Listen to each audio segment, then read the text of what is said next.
Un jeune homme de 14 ans aux États-Unis tira et assassina un autre jeune homme dans le quartier sans aucune raison valable, juste pour prouver sa supériorité à son gang. Il fut arrêté, jugé avant d'être condamné. Tout le quartier était choqué.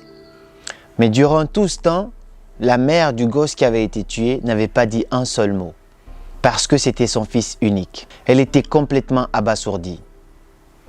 Et lors du jugement, la dame, elle était là. Pendant tout le jugement, elle n'avait pas dit un seul mot.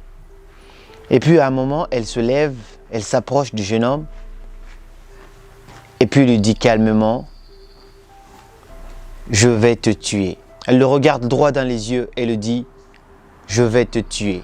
Et puis le jeune homme fut transporté en prison. Il resta en prison pendant plusieurs mois. Personne n'est jamais venu le rendre visite.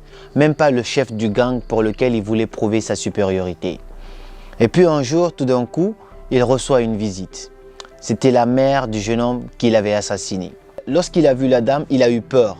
Ensuite, la dame lui dit, « Non, ne t'inquiète pas, je suis venu juste pour prendre de tes nouvelles et puis t'apporter quelques cigarettes. » Et quelques mois plus tard encore, la dame commençait à venir petit à petit. Parce que depuis que le gars il était en prison, personne ne le visitait parce qu'il n'avait pas de famille. Et la dame commençait à venir régulièrement. À chaque fois qu'elle venait, elle lui apportait des petits cadeaux, des cigarettes, essayant de comprendre la mentalité du jeune homme qui a tué son seul et unique fils. Et puis, quelques années plus tard, le jeune homme avait 18 ans. Il n'allait pas tarder à sortir de prison. La dame vient lui rendre visite et puis lui pose des questions. Il lui dit, « Qu'est-ce que tu vas faire quand tu sors de prison ?» Le jeune homme répond, « Je ne sais pas. Je ne sais absolument pas ce que je vais faire de ma vie. J'ai aucun membre de ma famille. » Il lui dit, « D'accord, j'ai un ami qui gère une usine à côté de chez moi. Est-ce que ça te dirait que je te trouve un emploi là, que tu travailles là ?» Le jeune homme dit, « Oui, je veux bien. » Ensuite, il lui dit, « Mais où tu vas habiter ?»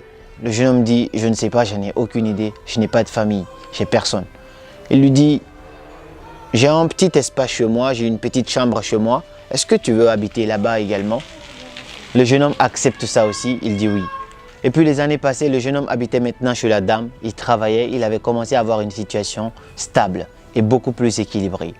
Et un soir, la dame appelle le jeune homme et lui dit, « Je veux te voir dans ma chambre, je veux qu'on parle. » Le jeune homme vient et la dame lui demande, « Est-ce que tu te rappelles le jour de ton jugement, je t'avais dit une phrase, je t'avais dit que j'allais te tuer. » Il dit, « Oui maman. Je me rappelle. Je ne vais jamais oublier ce jour. » Il dit, « Bien, alors je l'ai fait. » Il dit, « Je ne voulais plus jamais revoir ce jeune homme qui a tué mon fils, mon unique fils.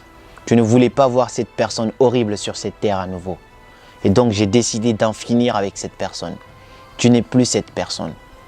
Si j'ai investi en toi durant tout ce temps, c'est pour faire de toi une meilleure personne, pour ne plus jamais revoir cette personne horrible qui m'a pris mon seul et unique fils. » Ensuite, la dame lui dit, « Maintenant, je vis seule ici, j'ai plus personne. Je voulais te demander, est-ce que tu voulais vivre ici avec moi? Est-ce que tu voulais devenir mon fils adoptif? »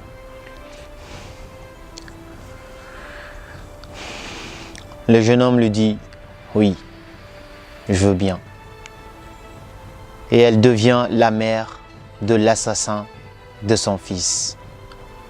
La mère qu'il n'avait jamais eue auparavant.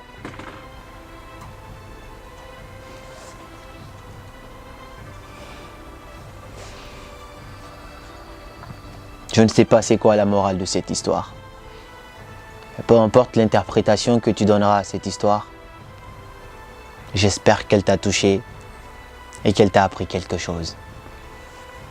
Merci.